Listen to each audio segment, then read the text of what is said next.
On 10 February 2014, a train leaves Delhi at 6 am and reaches Jayanagar at 10 am. Another train leaves Jayanagar at 8 am and reaches Delhi 11:30 am. At what time do the train cross each other? ठीक है भाई, दो question को करते हैं. Basic जो तरीका है उससे हम क्वेश्चन को करते हैं. मैं ये बोलूँगा भाई कि ट्रेन T1 की टाइम कितना लग रहा है. 6 बजे दिल्ली से रवाना हो रही है, 10 बजे पहुँच रही है, यानी कि 4 घंटे का समय ले रहा है. और ट्रेन T2 की मैं टाइम की बात करूँ तो ये कितने 8 बजे निकलती है और 11:30 में जयनगर पहुँचती है, यानी कि समय कितना ले रहा है 3 घंटे 5 यानी 3.5 घंटे का. अब हम क्या करते हैं, डिस्टेंस सेम है भाई. अगर डिस्टेंस सेम रहता है भाई तो हम जानते हैं कि स्पीड जो है टाइम के इन्वर्सली प्रोपोर्शनल होता है, यानी कि speed equals to inversely proportional to 1 में टाइम होता है. ठीक है, आप हम जानते हैं कि जो स्पीड का रेशियो होता है जस्ट उसका रिवर्स जो है टाइम का रेशियो होता है. तो हम यहाँ से करते हैं क्या है कि डिस्टेंस को कुछ तो मानना पड़ेगा हमें. ठीक है, तो डिस्टेंस ऐसा मानते हैं कि इन दोनों का एलसीएम मानते हैं डिस्टेंस. ठीक है, अगर मैं एलसीएम लूँगा कितना हो जाएगा, 4 और 3.5 का एलसीएम मैं लूँगा तो कितना हो जाएगा भाई आपका 28 हो जाएगा. ठीक है, कितना हो जाएगा 28. तो 28 का मल्टीपल आप मान सकते हो, 28 दूनी का 56 भी मान सकते हो. अगर मैं 56 मानूँ यहाँ से, ऐसा मानते हैं कि ये वैल्यू कट जानी चाहिए भाई. अगर 56/3.5 करेंगे क्या कट जाएगा, 5 दूनी का 10, 5 7 35, 7 8 56. ठीक है, कट जाएगा. तो मान लेते हैं भाई कि जो 56 जो है टोटल डिस्टेंस हो गया. ठीक है, और चूँकि हम जानते हैं भाई कि स्पीड इक्वल्स टू क्या होता है, डिस्टेंस अपॉन में टाइम होता है.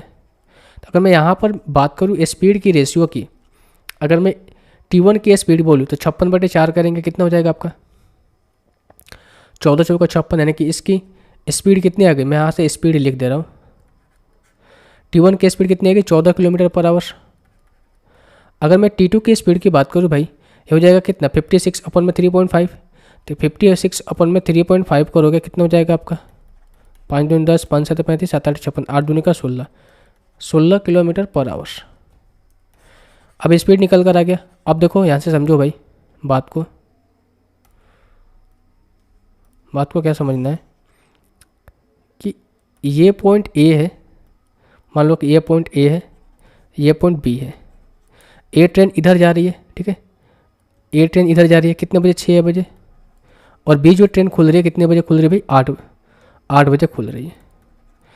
अब जब बी ट्रेन 8 बजे खुल रही है और ए ट्रेन 6 बजे खुल रही है, यानी कि 2 घंटे ए ट्रेन पहले खुली, तो 2 घंटे मान लो 2 घंटे में इसने कुछ डिस्टेंस तो ट्रेवल किया होगा ना.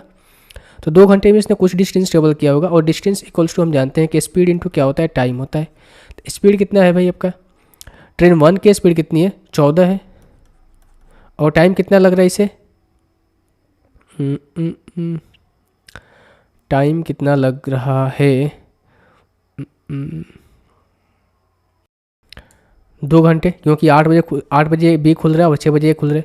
तो गुना 2 करो, यानी कितना होगा 28. यानी कि मान लो कि इस पॉइंट तक ए जो है 28 किलोमीटर चल चुका है. अब देखो जब इस पॉइंट तक ए जो है 28 किलोमीटर चल चुका है, तो यहाँ से लेकर यहाँ तक के बीच की दूरी भाई होगी कितनी होगी, टोटल डिस्टेंस यहाँ से यहाँ तक मैंने 56 मान के रखा है, 56 किलोमीटर मान के रखा है. तो यहाँ से लेकर इस पॉइंट की दूरी कितनी होगी 28 किलोमीटर. कितनी होगी भाई 28 किलोमीटर. अब देखो यहाँ से आफ्टर मीटिंग जो होगा कि हम जानते हैं कि जो अगर दो बॉडी अपोजिट डायरेक्शन में जाएगी, तो हम रिलेटिव स्पीड कितना हो जाएगा S1 प्लस में S2 हो जाएगा. अब देखो रिलेटिव स्पीड क्या हो जाएगा S1 प्लस में S2, यानी कि S1 कितना है 14 है, S2 कितना है 16 है, इनको ऐड करेंगे कितना हो जाएगा 6 4 10 2 1 3, यानी कितना हो जाएगा 30 किलोमीटर पर आवर. अब 30 किलोमीटर पर आवर ये दोनों कब आपस में मिलेंगे, हमें डिस्टेंस पता है तो हम टाइम निकाल सकते हैं कि टाइम को क्या होता है डिस्टेंस अपन में स्पीड, यानी कि 28 अपन में कितना हो जाएगा आपका 30. तो 28 अपन में 30 हो जाएगा. तो जो वैल्यू निकल कर आएगी, ये वैल्यू निकल कर आएगी आपके घंटे में निकल कर आएगी. हमें मिनट में कन्वर्ट करने के लिए 60 से मल्टीप्लाई कर देते हैं, तो हो जाएगा कितना आपका 56 मिनट. तो 8 बजे के बाद 56 मिनट के बाद जो है ये जो दोनों ट्रेनें हैं आपस में मिलेंगी, क्योंकि ए जो है 2 घंटे चल चुका है. अगर ए जो है 2 घंटे चल चुका है तो यहाँ पर पहुँचेगा तो 8 बज चुका है, और बी भी 8 बजे अपना जो रनिंग है, यानी कि 8 बजे ट्रेन खुल चुकी है. अब बी भी यहाँ से 8 बजे खुल चुका है, ए भी यहाँ से 8 बजे खुल चुका है. तो 8:56 पर ये दोनों ट्रेनें आपस में मिलेगी. सो ऑप्शन नंबर 4 जो है इस क्वेश्चन का भाई क्या हो जाएगा आपका आंसर हो जाएगा. मुझे उम्मीद है क्वेश्चन आपका समझ में आया होगा.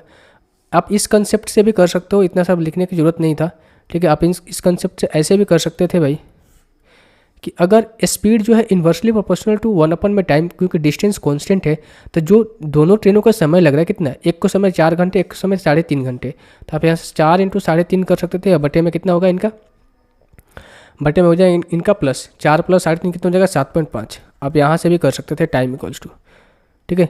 ये कब होगा, जब दोनों ट्रेनों की जब डिस्टेंस क्या होगी, कांस्टेंट होगी। जब डिस्टेंस कांस्टेंट होगी तो स्पीड जो है इन्वर्सली प्रोपोर्शनल टू 1 में टाइम होता है, यानी कि टाइम की रेशियो का इन्वर्सली प्रोपोर्शनल होता है। तो हम यहाँ से कर सकते हैं भाई कि जो एक्चुअल समय लगा दोनों को क्रॉस करने में, वो लगा होगा T = दोनों की टाइम का मल्टीप्लाई बटे में दोनों के टाइम को, यानी कि हम एवरेज, यानी कि हम यहाँ से कर सकते हैं कि भाई एवरेज यहाँ से टाइम हम निकाल सकते थे, एवरेज टाइम हम यहाँ से ऐसे निकाल पाएंगे, ठीक है भाई। तो ये तरीका भी अपना सकते हो, बेटर रहेगा कि कहीं पर ये तरीका काम करेगा, कहीं पर नहीं करेगा।